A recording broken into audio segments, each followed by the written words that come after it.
हरिओम। सनातन podcast में आपका हार्दिक स्वागत है। आज हम जानेंगे महाउपनिषद। हरिओम। जी, महाउपनिषद, नाम ही इसका महा है, मतलब महान।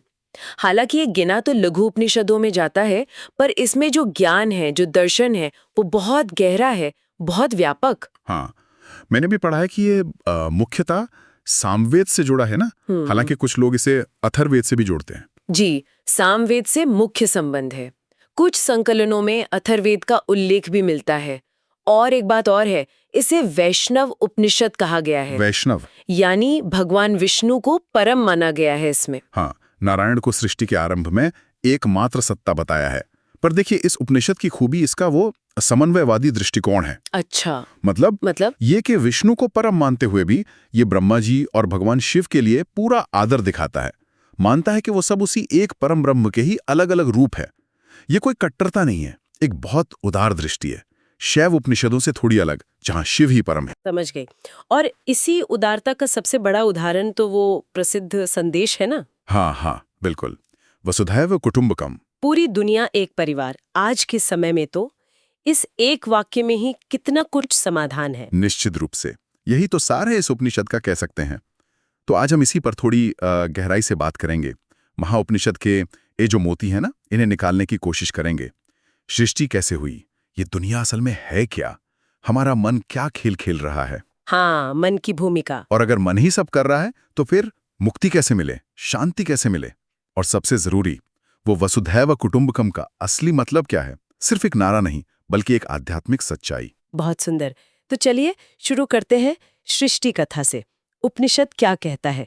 जब कुछ नहीं था तब क्या था? उपनिषद कहता है, शुरुआत में, एकदम आदि में केवल नारायण थे बस।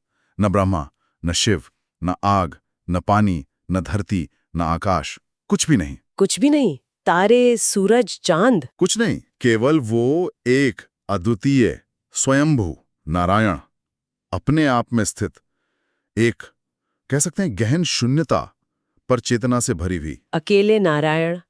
फिर ये सब बनाने का विचार कैसे आया? उनके मन में एक इच्छा हुई, मैं सृष्टि रचूं। बस ये इच्छा, ये संकल्प, यही बीज बना। फिर उन्होंने ध्यान किया, गहरा ध्यान। ध्यान से? हाँ, ध्यान की गर्मी से। कहते हैं उनके माथे से पसीने की बूंदें टपकी, उन्हीं से सबसे पहले जल तत्व बना। अच्छा, जल से जीवन का आरंभ। जी, और फिर वो ध्यान करते रहे। उसी ध्यान की शक्ति से, उसी संकल्प से जल में एक तेजोमय सोने जैसा अंडा, मतलब हिरण्यमय अंड प्रकट हुआ। हिरण्यगर्भ, जिनसे ब्रह्मा जी आए। बिल्कुल, वही हिरण्यगर्भ। उसी अंडे से, नारायण की ही प्रेरणा से, 4 मुख वाले ब्रह्मा जी प्रकट हुए। अब सृष्टि बनाने का काम ब्रह्मा जी ने संभाला। उन्होंने भी पहले नारायण का ध्यान किया, फिर वो भी तपस्या में लग गए। और ब्रह्मा जी की तपस्या से क्या बना? उन्होंने अपने तप से, अपने मन के संकल्प से सबसे पहले तो 10 दिशाएं बनाई। फिर मन, वाणी, काम, क्रोध, रति यानी प्रेम, ये सब भाव उत्पन्न किए। उसके बाद ज्ञानेंद्रियां, आंख, कान, नाक, जीभ, त्वचा। फिर कर्मेंद्रियां, हाथ, पैर, वाणी वगैरह।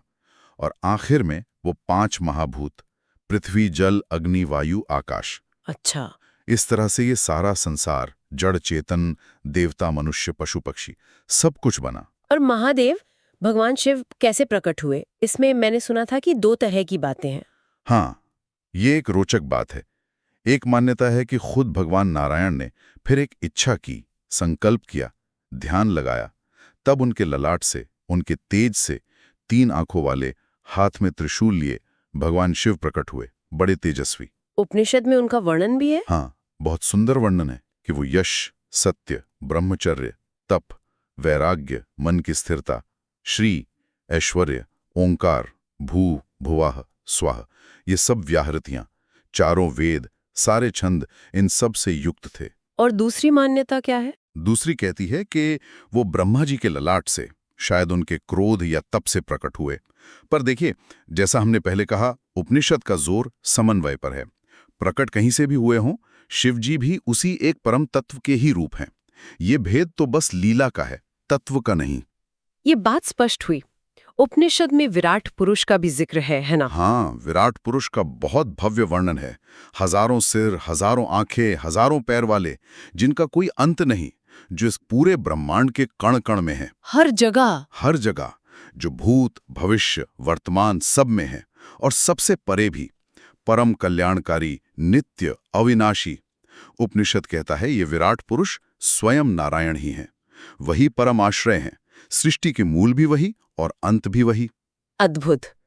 इस सृष्टि कथा तो मन को एकदम चमत्कृत कर देती है। खैर, सृष्टि तो बन गई, पर ये जो दुनिया बनी, इसका स्वभाव कैसा है?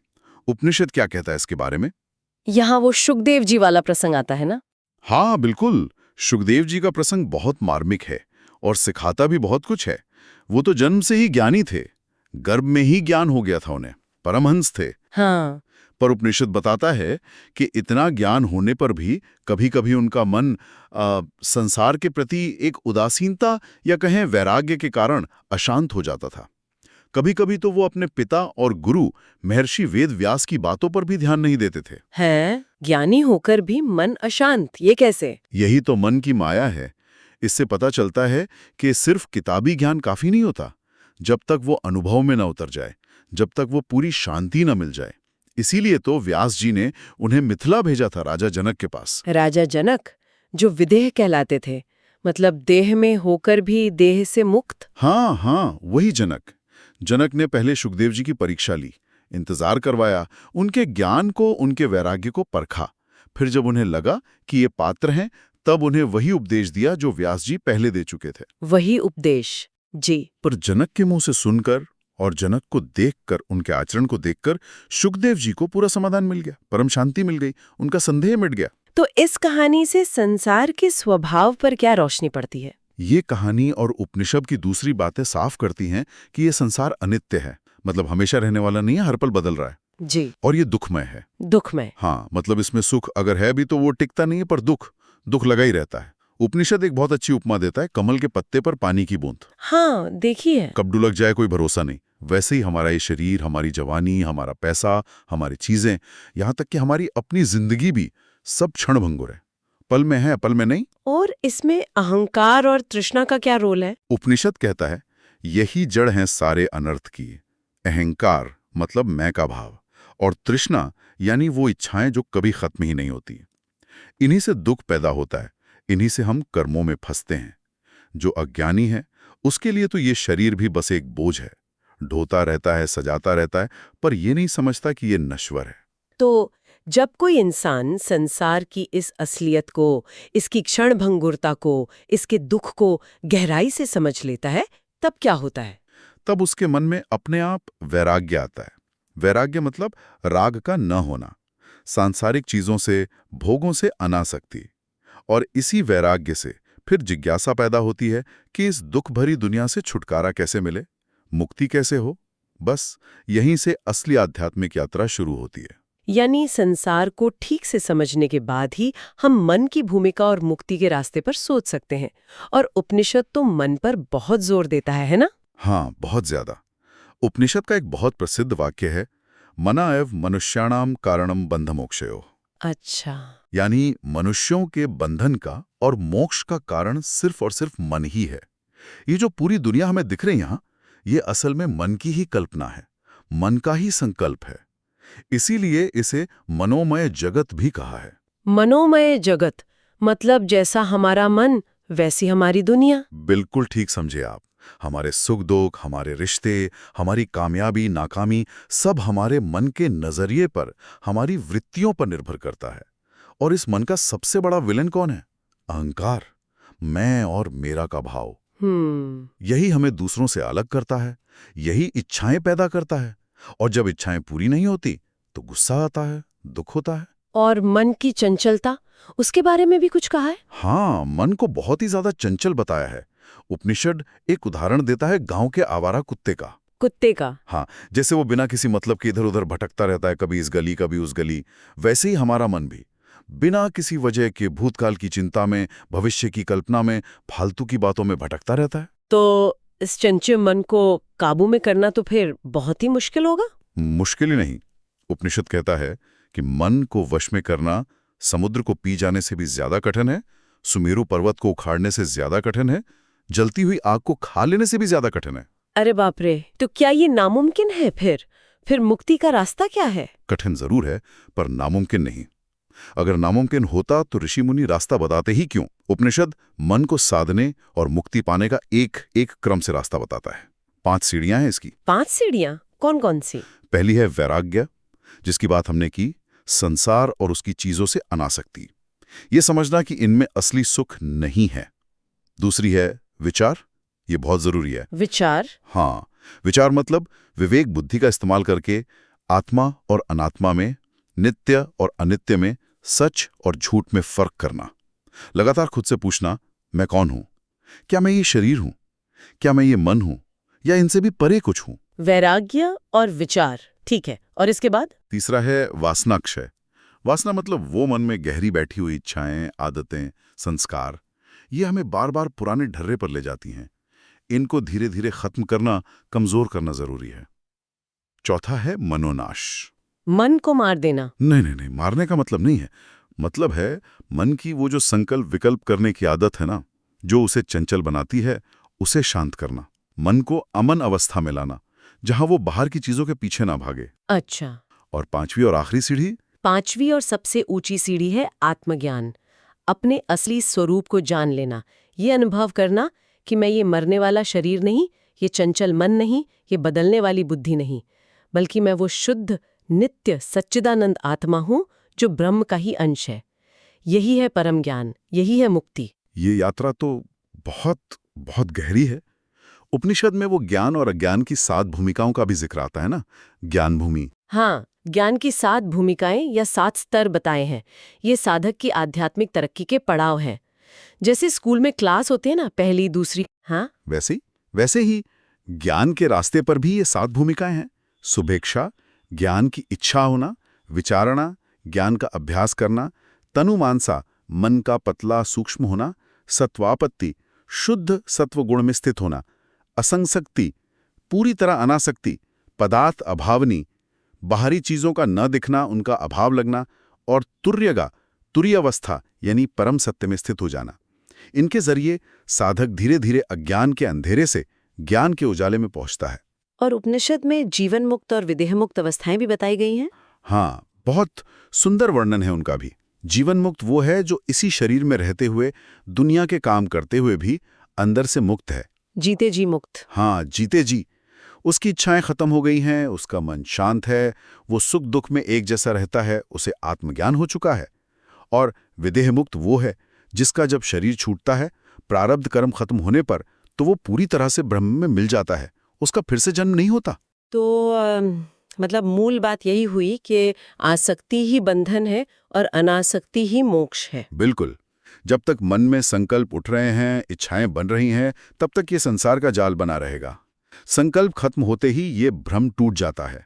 और मन को जीतने के लिए कोई बाहर का हथियार नहीं चाहिए, मन की ही ताकत चाहिए। मन से ही मन को जीतना। हाँ, जैसे एक ताकतवर राजा ही दूसरे बागी राजा को काबू में कर सकता है, वैसे ही शुद्ध और विवेक वाला मन ही अशुद्ध और चंचल मन को कंट्रोल कर सकता है। ये एहसास कि मैं जाग गई हूँ, मैंने अपने मन रूपी चोर को पहचान लिया है जो मेरा आत्मधन चुरा रहा था, शायद यही मुक्ति की तरफ पहला कदम है। एकदम सही कहा आपने। फिर साधक ना वो हे और उपादेय के चक्कर से ऊपर उठ जाता है। हे और उपादेय मतलब? हे यानी क्या छोड़ने लायक है, और उपादेय यानी क्या पकड़ने या अपनाने लायक है। ज्ञानी के लिए ये फर्क मिट जाता है, क्योंकि वो तो सब में एक ही सच को देखता है। ये मन और मुक्ति की साधना वाकई बहुत गहन है। अब हम आते हैं महाउपनिषद के उस शिखर वचन पर जिसने भारत की पहचान को दुनिया में एक नई ऊंचाई दी है, वसुधैव कुटुंबकम। हाँ, ये महाउपनिषद के 6 अध्याय का वो अमर श्लोक है जिसने भारतीय दर्शन की उदारता को एक तरह से परिभाषित कर दिया है। अयम निजः परो वेति गणना लघु चेतसाम उदार चरितानाम तु वसुधैव कुटुंबकम। इसका सीधा सा अर्थ है, ये मेरा है और ये पराया है। ऐसी गिनती या सोच तो छोटे दिल वाले, छोटी बुद्धि वाले लोग करते हैं। जिनका चरित्र उदार है, जिनका दिल बड़ा है, उनके लिए तो ये पूरी पृथ्वी ही एक परिवार जैसी है। कितना ऊंचा, कितना पवित्र भाव है। और देखिए, ये सिर्फ एक अच्छी बात या नैतिक सलाह नहीं है, ये असल में उस जीवन मुक्त या ब्रह्मज्ञानी इंसान की स्वाभाविक मानसिक स्थिति का वर्णन है। स्वाभाविक? हाँ, जिसने ये अनुभव कर लिया है कि दुनिया के कण-कण में, हर जीव में वही एक परमात्मा, वही एक आत्मा है, तो जब सब में वही एक दिख रहा है, तो फिर कौन अपना, कौन पराया, भेदभाव कहाँ रहा? इस अवस्था तक पहुंचने के लिए कौन सा गुण सबसे जरूरी है? उदारता, दिल का बड़ा होना। और ये उदारता की सच्ची अनासक्ति से। जब इंसान दुनिया की चीजों, पदों, रिश्तों के मुंह से ऊपर उठ जाता है, जब उसका मैं और मेरा का भाव कमजोर पड़ जाता है, तभी उसका दिल इतना बड़ा होता है कि वो सारी दुनिया को अपना परिवार समझ सके। ये एक तरह से यूनिवर्सल ब्रदरहुड, एकात्मता और सभी जीवों के बीच एक गहरे जुड़ाव का दर्शन है। ये सनातन धर्म का मूल संस्कार है, उसका दिल है। आज के समय में तो शायद इसकी जरूरत पहले से भी कहीं ज्यादा है। निसंदेह। आज जब दुनिया में देखो तो देशों के बीच तनाव है, धर्म जाति के नाम पर झगड़े हैं, आतंकवाद है, पर्यावरण का संकट है, वो संकीर्ण राष्ट्रवाद की भावनाएं हैं। ऐसे में वसुदेव कुटुंबकम का ये सिद्धांत पूरी मानवता के लिए एक संजीवनी जैसा है। हाँ, ये हमें हर तरह के भेदभाव, पूर्वाग्रह, छोटी सोच को छोड़कर पूरी दुनिया की भलाई के लिए मिलकर काम करने की प्रेरणा देता है। ये वैश्विक शांति, सहयोग, सद्भाव का आधार बन सकता है। ये सुनकर गर्व होता है कि ये महान श्लोक हमारे भारतीय संसद के प्रवेश कक्ष में लिखा है और भारत सरकार ने G20 जैसे मंचों पर भी एक पृथ्वी, एक परिवार, एक भविष्य के नारे के साथ इसी सिद्धांत को दुनिया के सामने रखा। बिल्कुल, ये भारत की उस प्राचीन वैश्विक दृष्टि और आध्यात्मिक गहराई का प्रतीक है जो विश्व को देने के लिए हमारे पास है। चलिए, अब हम अपनी चर्चा के आखिरी हिस्से पर आते हैं। वो परमात्मा तत्व जिसके ज्ञान से ये उदार दृष्टि मिलती है, वो रहता कहाँ है? हृदय गुहा का वर्णन इसमें आता है। हाँ, उपनिषद हृदय के बारे में क्या कहता है? उपनिषद कहता है कि हमारा हृदय जो स्थूल रूप से छाती में है, वो एक कमल की कली जैसा है, जिसका मुंह नीचे की तरफ झुका हुआ है, अधोमुख। कमल की कली जैसा? हाँ, ये नाभि से करीब एक बित्ता ऊपर और गले के नीचे है। इस हृदय कमल के बीचों बीच केंद्र में एक महान अग्नि, एक दिव्य ज्योति हमेशा जल रही है। एक आग की शिखा दिल के अंदर। हाँ, एक ऐसी ज्योति वाली अग्निशिखा जो ऊपर नीचे दसों दिशाओं में अपना प्रकाश फैला रही है। यही ज्योति इस दुनिया का महान आधार है। इसी से सब कुछ रोशन है। और परमात्मा, वो इसी ज्योति के बीच में है। ठीक कहा। उसी चमकती हुई प्रकाशमान ज्वाला के बीच में अणु से भी अति सूक्ष्म, अणु रणयान परमात्मा तत्व बैठा है। उपनिषद उनके रंग का भी हल्का सा संकेत देता है, कभी नीले बादल जैसे श्याम, कभी बिजली की तरह चमकने वाले, कभी धान की बाली की नोक जैसे एकदम बारीक पीले रंग वाले। उनका स्वरूप क्या है? क्या वो किसी खास देवता के रूप में है? यही उपनिषद फिर से वो समन्वय वाली बात करता है। वो कहता है, वही परमात्मा ब्रह्मा है, वही शिव है, वही इंद्र है, वही अविनाशी अक्षर तत्व है, वही परम सत्य है, वही स्वराट यानी खुद प्रकाशित है। अच्छा, इससे साफ है कि हम जिन्हें अलग अलग नाम और रूप से पूछते हैं, ब्रह्मा, विष्णु, महेश, इंद्र वगैरह, वो सब असल में उसी एक परम सत्ता के ही अलग अलग प्रकट रूप हैं। तो सत्य, ऋत, ब्रह्म, पुरुष, कृष्ण, पिंगल, ये सब नाम उसी एक के हैं। हाँ, ये सब नाम तो व्यवहार के लिए हैं, समझने समझाने के लिए हैं। मूल तत्व तो एक ही है। जैसे सोना तो एक ही होता है ना? हाँ, पर उससे कंगन भी बनता है, कुंडल भी, हार भी। नाम अलग, रूप अलग, पर सब में है तो सोना ही। वैसे ही परमात्मा एक है, नाम रूप अनेक है। और वो एक परमात्मा हमारे अपने ही दिल की गुफा में बैठा है। वाह! सृष्टि के इतने बड़े विस्तार से लेकर हृदय की इतनी गहरी गुफा तक की यात्रा, महाउपनिषद सचमुच अपने नाम को सार्थक करता है। सृष्टि कैसे बनी, संसार का नश्वर रूप, मन की ताकत और उसे साधने का तरीका, वसुदेव कुटुंबकम का विश्व प्रेम और आखिर में अपने ही दिल में उस परमात्मा का दर्शन, कितना संपूर्ण ज्ञान है। हाँ, अगर सार में कहें तो ये उपनिषद हमें पहले अपने मन को समझने और साधने को कहता है, क्योंकि वही बंधन और मोक्ष का दरवाजा है। फिर वैराग्य और विवेक वाले विचार से उस मन को शांत करके आत्मज्ञान पाने का रास्ता दिखाता है। और जब आत्मज्ञान होता है तब मैं और पराये का भेद मिट जाता है और इंसान अपने आप ही वसुदेव कुटुंबकम की भावना में स्थित हो जाता है, क्योंकि उसे सब में अपना ही रूप दिखने लगता है। इस गहन ज्ञान को पाने का, इसका अध्ययन करने का फल क्या बताया गया है? फलश्रुति जिसे कहते हैं। उपनिषद के आखिर में इसकी महिमा बताई है कि जो इस ज्ञान को धारण करता है या श्रद्धा से इसका पाठ और मनन करता है, उसके सारे पाप नष्ट हो जाते हैं। वो अंदर से शुद्ध हो जाता है, पवित्र हो जाता है। पाप नष्ट हो जाते हैं। हाँ, यहां तक कहा है कि अगर कोई अश्रोत्रिय व्यक्ति भी, मतलब जिसने पहले वेद वगैरह ना सुने हों, वो भी अगर इसका अध्ययन करे तो वो श्रोत्रिय यानी वेद जानने वाले के समान ज्ञानी और पूज्य बन जाता है। उसे बहुत सारे यज्ञ करने और मंत्र जपने जैसा पुण्य मिलता है, हो जाता है, और उसे अमृतत्व मिलता है, यानी जन्म मरण के चक्कर से छुट्टी। यही तो आत्मज्ञान का सबसे बड़ा फल है, परम लाभ है। ये तो अद्भुत है। आज की चर्चा से महाउपनिषद के कई अनमोल रत्न मिले। बिल्कुल। और शायद सबसे बड़ा विचार जो ये उपनिषद हमें देकर जाता है वो ये है कि अगर ये संसार सचमुच मनोमय है, मन की ही रचना है, और अगर उदार चरित्र वालों के लिए पूरी पृथ्वी ही परिवार है, तो क्या हमारे व्यक्तिगत और सामूहिक संकल्प, हमारी सोच की दिशा सचमुच हमारे आसपास की दुनिया और मानवता के भविष्य को आकार नहीं दे सकती? वसुधैव कुटुंबकम क्या सिर्फ एक सुंदर विचार है, या ये एक ऐसी क्रियात्मक शक्ति है जिसे हम अपने विचारों और कर्मों से इसी पल यहीं पर एक्टिवेट कर सकते हैं? ये प्रश्न सोचने लायक है। तो हमें आशा है कि आपको हमारी आज की चर्चा पसंद आई होगी। सनातन धर्म से संबंधित ऐसी और चर्चाओं के लिए हमारे चैनल को अवश्य सदस्यता लें। धन्यवाद। जय श्री राम। जय श्री राम।